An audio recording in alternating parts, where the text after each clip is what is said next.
नमस्कार दोस्तों, स्वागत है आपका आपके अपने YouTube चैनल MP जीके में।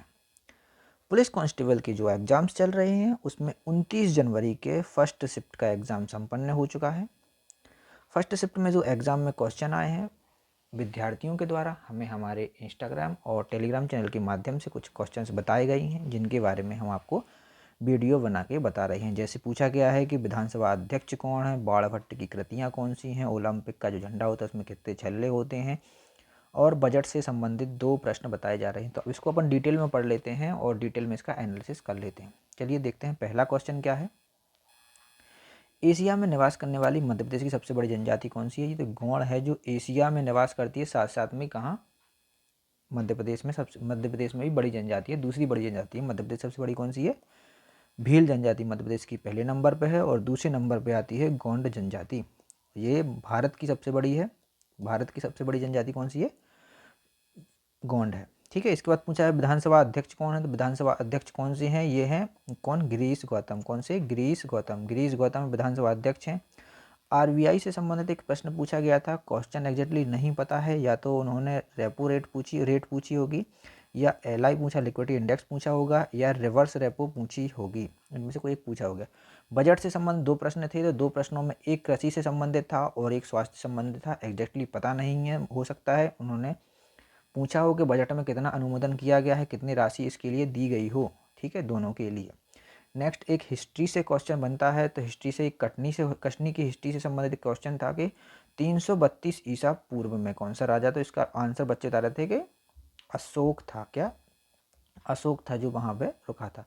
इसके बाद सतपड़ा और कैमूर का जो पठार है, इससे संबंधित एक प्रश्न आया था, या तो विभाजक रेखा पूछी थी कि विभाजित कौन करता है, कौन सी नदी करती है, या कौन करता है। इस प्रकार का एक प्रश्न बना था, ये एग्जैक्टली प्रश्न पता नहीं चल पाया है।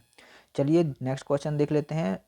जबलपुर, सतना, रीवा, इस क्षेत्र में कौन सी मिट्टी पाई जाती है। तो लाल पीली मिट्टी पाई जाती है। कौन सी, लाल पीली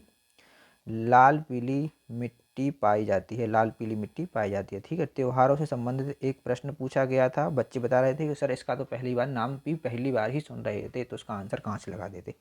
इस प्रकार के क्वेश्चन जीके से जीके अभी पूछा जा रहा है, बहुत ज़्यादा टफ पूछा जा रहा है, बहुत ज़्यादा कठिन आ रहा है जीके। तो जीके में आप जितना हो सके उतना पढ़ें।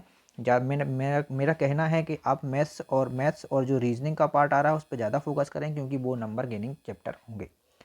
नेक्स्ट एक नारे से पूछा गया है कि स्वराज्य मेरा जन्मसिद्ध अधिकार है। तो ये किसका है, तो ये बाल गंगाधर तिलक जी का जो नारा है, स्वराज्य मेरा जन्मसिद्ध अधिकार है और मैं इसे लेकर रहूँगा।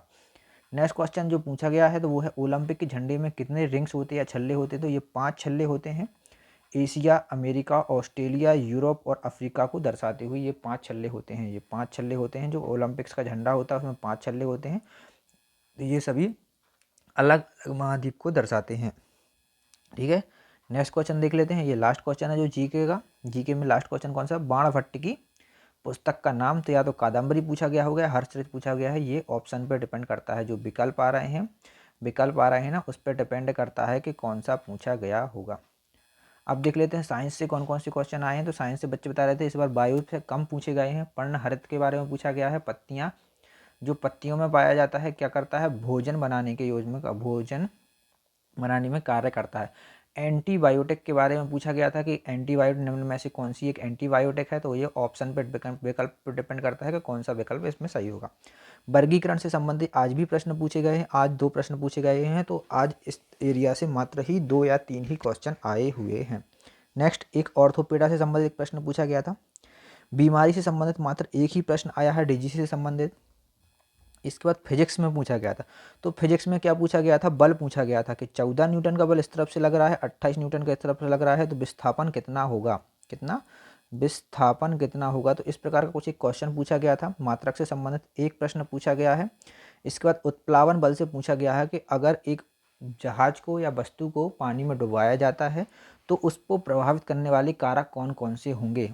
तो कारक में एक गहराई भी था, ऊंचाई था, बल था और शायद से पृष्ठीय क्षेत्रफल भी था। तो इसमें से जो भी आपको, मतलब जैसे पृष्ठीय क्षेत्र पर ही डिपेंड करता है, उत्प्लावन बल पे लगने पर कितना बल उसको लगेगा।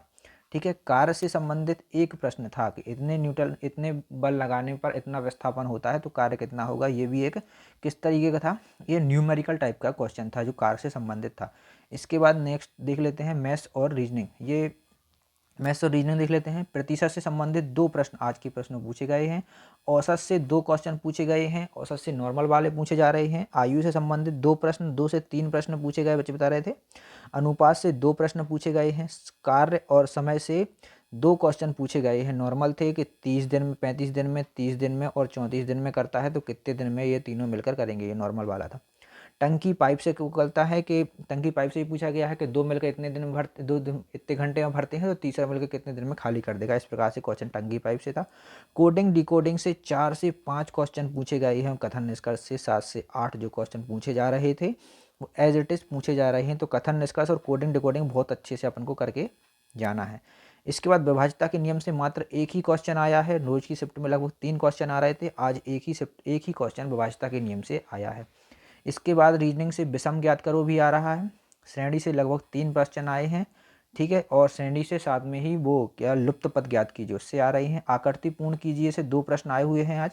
सरलीकरण से 3 प्रश्न आए हुए हैं, बहुत ही ज़्यादा डिफिकल्ट वाले थे। चक्रवृद्धि ब्याज से 2 प्रश्न आए हुए हैं और क्षेत्रफल से 2 प्रश्न आए हुए हैं। क्षेत्रफल से कौन कौन से, एक आयत का क्षेत्रफल आया था और एक वृत्त का क्षेत्रफल आया हुआ था, वो भी घुमा के दिया हुआ था, ठीक है।